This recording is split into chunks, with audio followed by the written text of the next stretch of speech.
I don't blame the Cincinnati Bengals for letting Jesse Bates and Vonn Bell walk in free agency this offseason. In fact, I kind of support the decision because ultimately it helps you retain Joe Burrow, Jamar Chase, and T. Higgins. And I think those three are the most important components of this team. They're what make this Bengals team so special. But the Bengals knew this day would come, and they've put in the work. They've prepared themselves for this moment. The question now is going to be, can the collection of Daxton Hill, Nick Scott, and Jordan Battle fill the void and retain this high safety play that Bengals fans have gotten so used to over the past couple of seasons? They also have Mike Thomas and Tyson Anderson, but I'm not really going to talk about those guys. Mike Thomas is an 11-year vet, and he played like 25 snaps last year. Tyson Anderson was like a 5th-round pick, and he's a really good athlete, but I just feel like those aren't the guys that are going to be making the biggest impact. It seems that the guys that Cincinnati is most excited about is Hill, Scott, and Battle. And I want to start by looking at Nick Scott. He was drafted in 2019 in the 7th round. He played his first season as a starter last year for the Rams. Now, I think it would be really easy to point to the Rams defense and their performance last year. I think it would be really easy to point to Scott's PFF grade and chalk this up to, well, he's not going to be able to add anything to the Bengals defense. But you really have to remember two key things when analyzing safety play. First of all, they're not on the damn screen half the time. For most people watching these games on Sundays, anything more than 10 yards past the line of scrimmage probably isn't on the screen. So I hate to say it, but it's true that the media has a lot of say in which safeties get recognition and get that spotlight, and Nick Scott's just not one of those guys. Number two, the other thing is that it's really difficult to quantify just how well a safety is performing, even more so than I think corners. Because at least with corners, I can point to their man coverage reps and say, well, Jalen Ramsey let up X% completion rate in man coverage. For a safety who is playing primarily zone coverage, determining route responsibility before the ball is thrown is very difficult. And I'll give you an example, and since we're talking about Nick Scott, we will use him as our example. The situation is Rams versus Cardinals, week 3. We're towards the end of the game. We're going to have a post along with a deep out on the right side. Now, this play ends up resulting in an incompletion, but this out route gets wide open. So the question is, who is responsible for this? I think it's totally valid to argue that Nick Scott should be the guy that follows on that out route, but also pay attention to the post route coming behind him and how much space is between that receiver and the next safety over. And then when we look at the end zone angle, I get the piece of information that makes me think that Nick Scott actually made the right play. Because I look at Kyler Murray, and man, he's telegraphing where he wants to throw this ball. He clearly wants to throw the post. He's locked dead on with Nick Scott. They were like locking eyes. It's almost romantic. You've got beautiful eyes.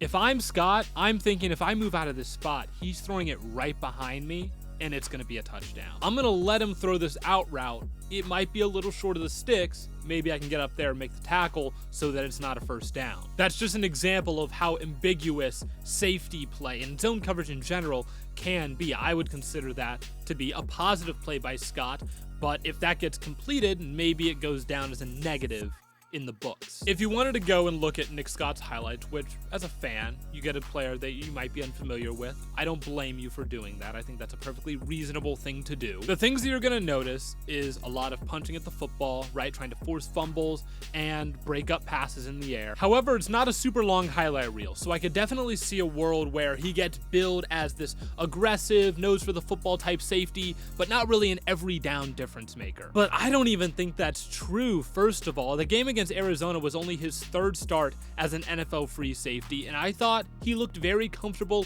and well adjusted in that role, showing a great deal of discipline and patience. But number 2, there's no way the Bengals, who are so frugal with their money, would sign a free agent to just, make a few plays here or there. I think the one thing that Nick Scott 100% brings to the table that the Bengals otherwise would not have on their team is true free safety experience. And one of the reasons why that's so important is because of the guy they drafted last year, Daxton Hill. The 2nd-year player out of Michigan is a fantastic athlete, and really the Bengals have a lot of good athletes in their secondary, which I don't know if that gets talked about enough. And I remember early on in last season, Lou Anarumo was facing criticism because Dax Hill was not seeing a lot of playing time. But the excitement with Dax Hill, as I mentioned earlier, is his tremendous athleticism and his obvious field sense. And I really think it's the quickness and the acceleration more than the sub 4.4 speed that is jarring. When he gets to the top of his drop,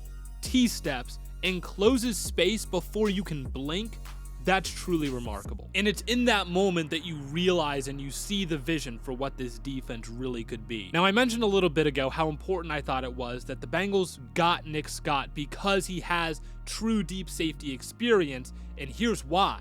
I don't think he's being brought in just to pair with Hill, but also to mentor him. Being thrown into the starting lineup with such big shoes to fill is already stressful enough without the added fact that this is a role in which Dax is somewhat unfamiliar with. That can be a lot of pressure, and having someone that has been where you are can not only do wonders for easing some of that pressure, but also for building chemistry, which is something that we talked about in the beginning of this video as something the Bengals were also going to be losing at the safety spot. And I don't want to spend too much time talking about chemistry and its importance because I think it's somewhat of an abstract topic, and I could honestly make an entire video talking about the importance of chemistry in sports duos. Actually, leave in the comments if that's something you want to see, and maybe I can make that happen. Now, I lastly want to talk about the guy that the Bengals took 95th overall in this year's draft, Jordan Battle, rookie out of Alabama. I'm not entirely sure what the public's perception of him is. I don't think he'll start week 1, but I think ultimately, as the season goes on,